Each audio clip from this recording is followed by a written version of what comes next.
Eu quero cumprimentá-lo com a paz do Senhor, dizer que é um prazer imenso ter você aqui comigo para juntos iniciarmos mais um plano de estudo nas lições bíblicas da CPAD, primeiro trimestre de 2021, são de número 12. Tá? Fica comigo até o fim, porque é rapidinho e eu tenho dicas importantes que eu dou ao longo desse plano de estudo, que se você for embora antes, fica sem essas dicas. Sempre lembrando que o que fazemos aqui não é a chamada pré-aula, ok? Mas sim um direcionamento para que você consiga absorver os pontos mais importantes da lição já de cara e com o seu tempo otimizado você poder ir pegando as questões secundárias e colocando na sua reflexão, você que é aluno e você que é professor, no seu material de aula para compartilhar com os seus alunos, ok?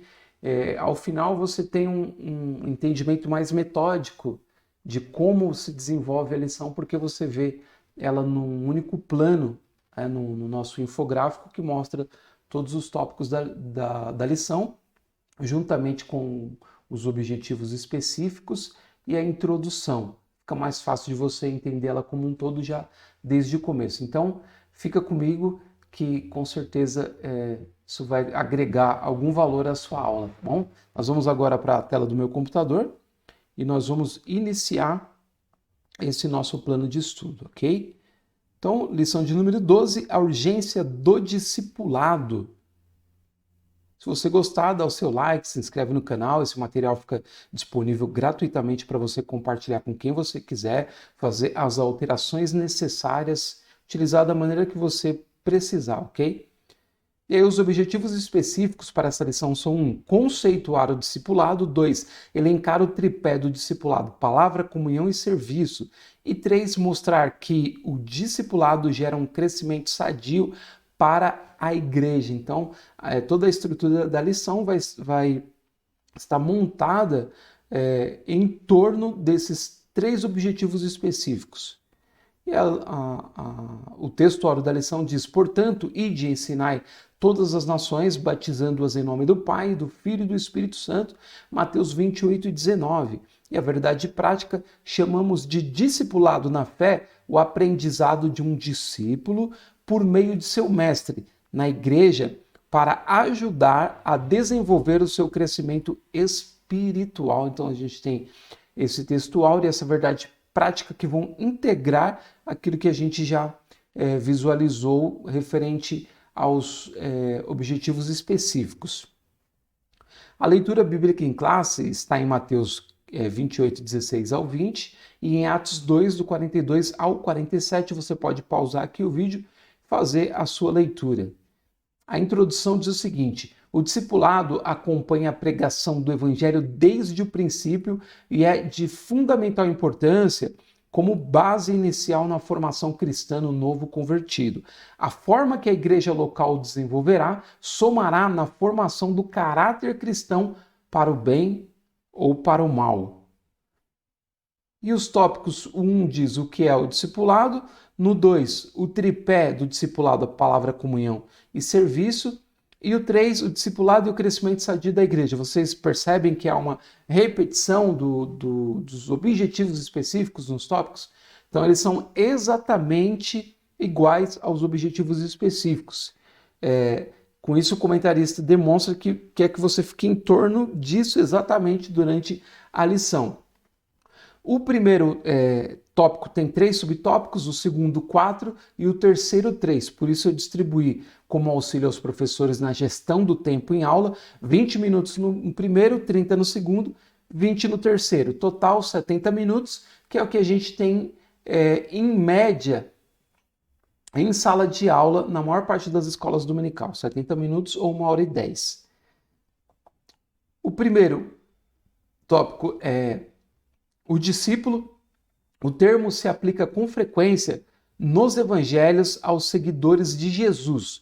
Disso segue o discipulado, ensino para ser seguidor de Cristo, ou seja, é o ensino bíblico básico para o novo convertido desenvolver-se espiritualmente. E aqui, gente, é importante já, para você que está estudando, fazer aqui um um esclarecimento de que quando o comentarista diz desenvolver-se espiritualmente, na verdade ele está querendo dizer desenvolver-se integralmente, porque ele vai falar na sequência isso, ou seja, espiritualmente não é só uma questão etérea, uma questão interior da pessoa, não, mas é a pessoa como um todo, porque a Bíblia ela não faz essa distinção entre o servo de Deus, né? Aquela pessoa que tem o relacionamento com Deus como uma pessoa integral e espiritual. Não, ela é integral com o espiritual junto. Então a vida dela em todos os seus as suas circunstâncias ou seus departamentos é uma coisa só. Então, de se desenvolver espiritualmente é desenvolver todas as áreas da sua vida. No 2 ele diz a grande comissão. É o nome que se dá à comissão que o Senhor Jesus designou para a evangelização das nações. O verbo ensinar em ensinai todas as nações, Mateus 28, 19, parte A, ou façam discípulos de todas as nações, na Nova Almeida atualizada, é mateteo, fazer discípulos, discipular. O discipulado não é opção, é mandamento divino para a edificação e crescimento espiritual de cada cristão. Então a gente não tem, é muito interessante essa colocação do comentarista, que o discipulado não é algo opcional, que você fala assim, vou ensinar alguém sobre o evangelho, tal pessoa vai escolher. Não, o discipulado é algo para ser exercido por todo crente com a consciência de que ele foi comissionado pelo Senhor Jesus. Lembra de quando o Senhor Jesus vai até a cidade dos Gadarenos? Ele atravessa para o outro lado do Mar da Galileia, chega naquela cidade e ali ele liberta o endemoniado gadareno. E quando ele vai partir com seus discípulos, aquele homem agora restaurado, devolvido à sociedade como um cidadão de respeito, com nome, com uma identidade agora, ele, tão contente que estava da libertação que recebeu de Jesus, que ele pede a Jesus para ir junto, entrar no barco e ir embora com Jesus e os discípulos. Jesus falou, não, fica aqui, volta para os teus familiares, reúne a sua família, conta para eles quão grandes coisas te fez Deus e como ele teve misericórdia de ti. Então aquele homem foi comissionado a testificar, a evangelizar e a fazer discípulos, anunciando Jesus através daquilo que Jesus tinha feito na vida dele. Então todo crente é comissionado pelo Senhor Jesus para, a partir da sua experiência de libertação, endossada pelo escrito bíblico, fazer outros discípulos a partir da sua própria casa, da sua família. E isso é extraordinário.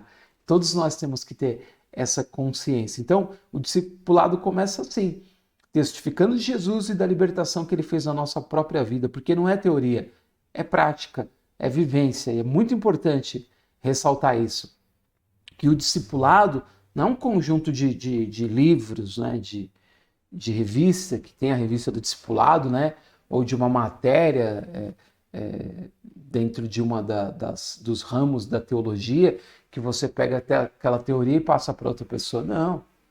Discipulado é vivência, é comportamento, é vida em Cristo, falada e demonstrada para as pessoas, e não só um conjunto de palavras, não. Tem que ser vida, senão não tem o resultado necessário. E aí o 3, a educação cristã. A doutrina dos apóstolos está dentro do corpo doutrinário que Jesus ensinou aos seus discípulos durante o seu ministério terreno e que depois o Espírito Santo se encarregou de orientá-los. Então, o que o comentarista está querendo dizer aqui, eu peguei só a parte principal, é que na educação cristã, ou seja, naquilo que nós recebemos como educação através do ensino bíblico, o que nós transmitimos para o discípulo, no discipulado, É exatamente a doutrina que os apóstolos receberam do Senhor Jesus, que eles transmitiram aos seus discípulos e que aquilo foi transmitido à igreja, que está registrado no texto bíblico e que os nossos, por exemplo, as nossas denominações cristãs procuram sempre melhorar esse entendimento, né? Facilitando dentro dos seus próprios credos, né? Dentro daquilo que eles ensinam, dentro da sua estrutura de credo, para que os novos membros possam entender a Escritura de uma maneira mais fácil, mas nunca saindo disso que os apóstolos colocaram, que receberam do Senhor Jesus e que está registrado no texto bíblico. Então, é muito importante fazer essa ressalva. E aí, no 2, a gente tem primeiro a palavra. A autoridade das Escrituras é singular e única, pois a sua fonte é o próprio Deus. Elas foram faladas primeiramente pelos profetas do Antigo Testamento e depois pelos apóstolos do Novo Testamento. Os primeiros discípulos perseveravam na doutrina dos apóstolos, isso quer dizer que eles continuavam no aprendizado sob o comando dos apóstolos. Ou seja, esse ponto 1 já está linkado naquilo que a gente acabou de falar, do último ponto do primeiro tópico. Ou seja, o discípulo recebe aquilo que é transmitido pelos apóstolos, que eles receberam como testemunhas oculares do Senhor Jesus.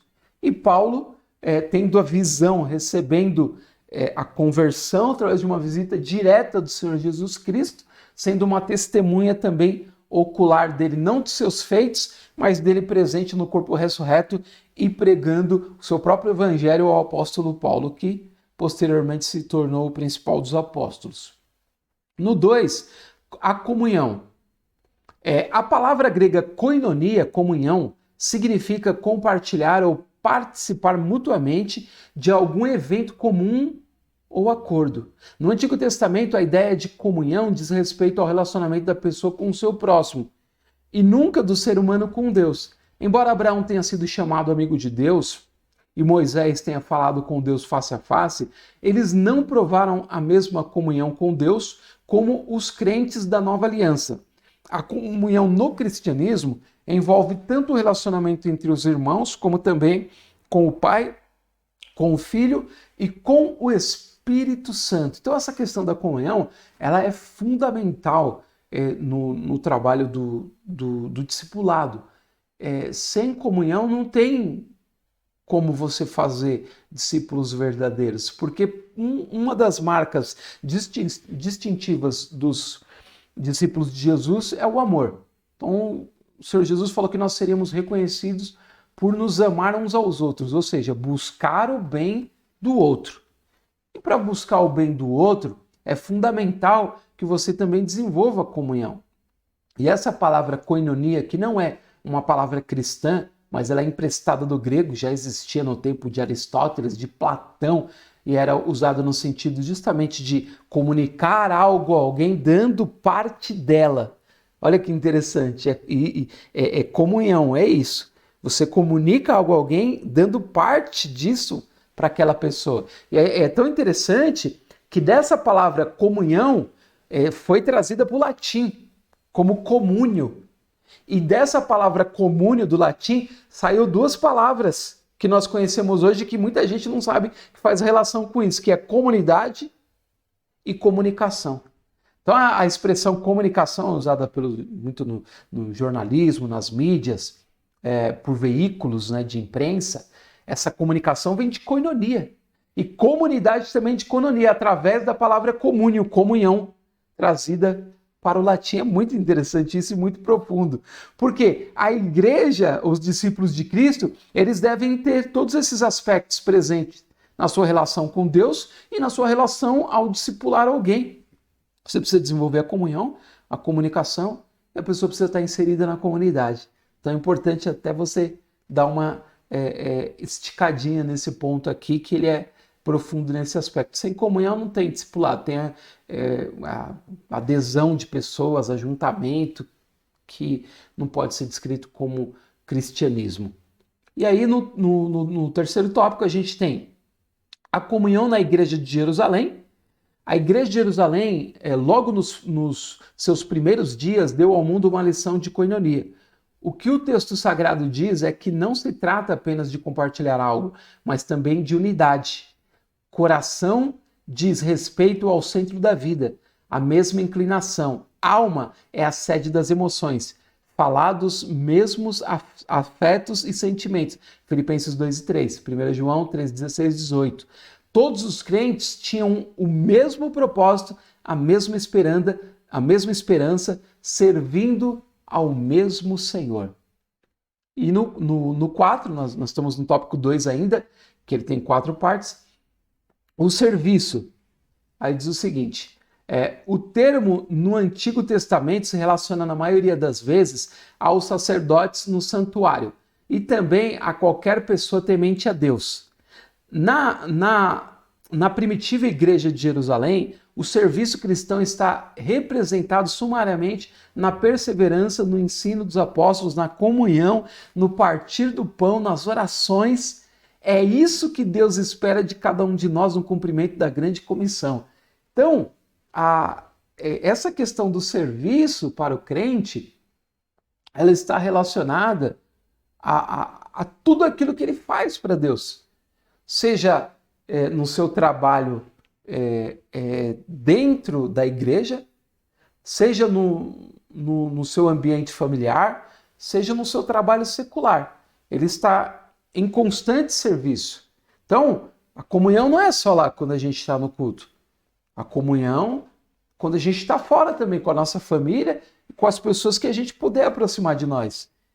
E o partir do pão também é algo sagrado, que fala da comunhão de Deus conosco, como representado no encontro de Jesus com os 2 discípulos que iam para Emaús, no capítulo 24 de Lucas. Quando eles chegando a Emaús, que entraram na casa e Jesus orou e deu graças pelo pão, abriu os olhos deles. Então, ou seja, Jesus se revela aos seus discípulos também no momento do partir do pão. É um representativo da comunhão que Deus tem conosco. Isso é maravilhoso. Não pode faltar na nossa vida. E serviço para Deus sem esses elementos não é serviço para Deus, é serviço para a denominação, é serviço para a igreja. E tem muita gente fazendo isso. Servindo a denominação, passa a semana inteira servindo a sua igreja local, mas não está servindo a Deus. Não está fazendo aquilo para a glória de Deus. Não está tendo a consciência de que todos os elementos têm que estar presentes. A comunhão, a oração, o partir do pão e o discipulado com a própria vida. E às vezes vira um serviço como serviço numa empresa. Então, esse é um aspecto importante. E no terceiro tópico, a gente tem o crescimento espiritual. O processo de discipulado tem por objetivo instruir o novo convertido sobre os vários aspectos da vida cristã. Todas as pessoas que vêm a Cristo precisam ser discipuladas, isso porque elas se tornam novas criaturas. Mais uma vez, a questão do crescimento espiritual foi trazido lá no primeiro tópico, aparece aqui novamente. Gente, é bom a gente esclarecer aqui, e eu tenho dito isso para muita gente, tenho conversado com muitas pessoas. A minha posição é de que crescimento pessoal e crescimento espiritual, biblicamente falando, é uma coisa só. Tem como crescer espiritualmente sem crescer como pessoa. Quem cresce espiritualmente cresce como pessoa, porque nós somos seres integrais. Nós não somos seres separados entre vida humana e vida espiritual. Não. Quem cresce espiritualmente se torna um ser humano melhor. Porque se eu perguntar para você assim, ó, o que é crescer espiritualmente? Você vai me dizer, bom, é melhorar o relacionamento com Deus, me tornar mais íntimo dele, seguir o exemplo de Cristo, é ser uma pessoa que transmite os valores de Deus para as pessoas, por exemplo, Gálatas 5:22, fruto do Espírito, amor, bondade, longanimidade, fé, mansidão, temperança. Quem transmite essas coisas não está tendo uma ação espiritual, mas uma ação humana. Ou seja, o fruto é do Espírito, mas o desenvolvimento dele é humano. É na vida humana que nós demonstramos. Então, essa separação não existe. Então, toda vez que a Bíblia fala de crescimento espiritual, está falando do crescimento da pessoa como um todo. É importante refletir isso aqui. E no 2, o crescimento numérico. O processo de discipulado proporciona à igreja, além do crescimento espiritual, o crescimento numérico. Note que o propósito da terceira viagem do apóstolo Paulo não foi para plantar igrejas locais, mas para discipular e ensinar a igreja de Éfeso, formar e treinar obreiros para a seara do Senhor. Ele ficou ali durante 3 anos. Então, o propósito da terceira viagem não era fazer mais discípulos, mas pegar aqueles que já se haviam convertido e dar a instrução completa do que é servir ao Senhor. E no terceiro, o exemplo da igreja de Antioquia. O público da igreja de Antioquia era gentil, identificado como gregos. Os apóstolos de Jerusalém enviaram Barnabé para discipulá-los. Ao se deparar com um grupo de gregos convertidos, ele concluiu que ninguém seria melhor do que Saulo para ensinar esses novos crentes de costumes estranhos. Barnabé não hesitou em buscá-lo em Tarso para essa nobre tarefa. Então, aqui, quando Barnabé identifica a necessidade daquela igreja, ele vai procurar Paulo, que já havia passado pelo seu exílio, reformulado toda a sua teologia e estava esperando a oportunidade de voltar para fazer a vontade do Senhor. E Barnabé vai até ele, conduz ele até a igreja de Antioquia e ele passa a ensiná-las de uma maneira muito profunda, com todo o conhecimento que ele tinha agora agregado com aquilo que o Senhor Jesus tinha dado a ele como experiência bíblica. Então, muito importante essa questão, crescimento espiritual, crescimento numérico, mas dentro de um desenvolvimento sustentado, ou seja, palavra, comportamento, que não pode faltar na vida do crente. Assim, a gente chega ao final desse plano de estudo. A conclusão diz: Deus tem interesse no bem-estar social e espiritual do ser humano. Isso vale para a igreja e para a sociedade. A educação com base nos princípios cristãos é importante porque, além dos valores espirituais, contribui na construção de uma sociedade civilizada. A base dos valores morais e espirituais é a Bíblia, ok? Então a gente chega assim à conclusão desse plano de estudo e eu espero de alguma forma ter auxiliado você para que a sua lição seja melhor direcionada, né? Mais enxuta e mais objetiva, e aí, de acordo com a sua necessidade, você vai pegando as partes restantes de cada ponto e incluindo para que tenha um entendimento de acordo com a necessidade da sua classe, ok? Então, eu espero ter ajudado de alguma forma. Desejo a todos uma excelente aula. Se Deus quiser, nós nos veremos na semana que vem. Até lá!